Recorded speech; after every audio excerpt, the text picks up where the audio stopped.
बहुत लोक तांकर रिपोर्ट धरिकी आसंती एवं से रिपोर्ट रे तांकर कोलेस्ट्रॉल रो मात्रा अधिक थाए, तांकर एलडीएल रो मात्रा अधिक थाए।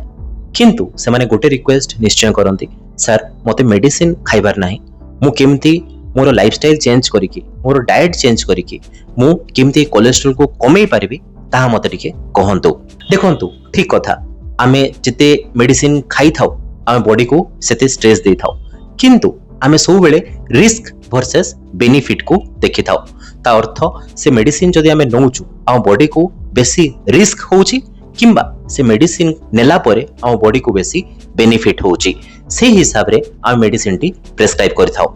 जदि आपनकर कोलेस्ट्रॉल अधिक मात्रा रे बढ़ी की अछि, जदि आपनकर ट्राइग्लिसराइड अधिक मात्रा रे बढ़ी की अछि, जदि आपनकर एलडीएल अधिक मात्रा रे बढ़ी की अछि एवं आपन डिसाइड कले कि मु डाइट चेंज करिवि, मु एक्सरसाइज करिवि एवं मु मोर कोलेस्ट्रॉल आ मोर जो बैड जिंस गुडा अछि ताको मु कमेई देबी।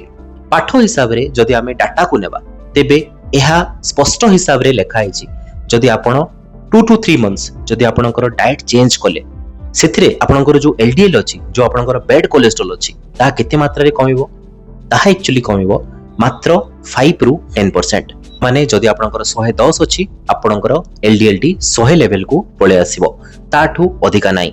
जदि आपण एक्सरसाइज कले तेबे आपनकर एलडीएल कमिवो 10 to 15%।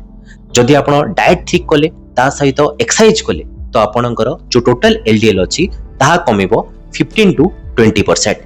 किंतु जदि आपनकर एलडीएल 200 अछि, जदि आपनकर एलडीएल 150 रु अधिका अछि तेबे खाली डाइट आ खाली एक्सरसाइज द्वारा ताहा सेते मात्रा रे कमी पारिबो नाही। सेते मात्रा रे अर्थ आपनको जेते मात्रा रे एलडीएल रहिबा दरकार, जेते हमरो डिजायरेबल अछि बॉडी पाई सेते रहि पारिबो नाही, ता पई हमकु मेडिसिन नेबा को ही पड़िबो। बहुत जगह रे देखा आइछि जदि आपण डाइट ठीक कले ता सहित एक्सरसाइज ठीक कले ता सहित आपनकर ओजन मध्य कमिले तेबे आपनकर एलडीएल लेवल टी 30% रु अधिका मध्य कमी थाए। तो सेति पई आपण लाइफस्टाइल मॉडिफिकेशन करंतु, किछि असुविधा नाही, किंतु फास्ट किछि दिन जदि हमें मेडिसिन रो सहायता नेबा तेबे से जो एलडीएल रो परिमाण कमिया कथा ताहा बहुत शीघ्र हमर अचीव ही थाए।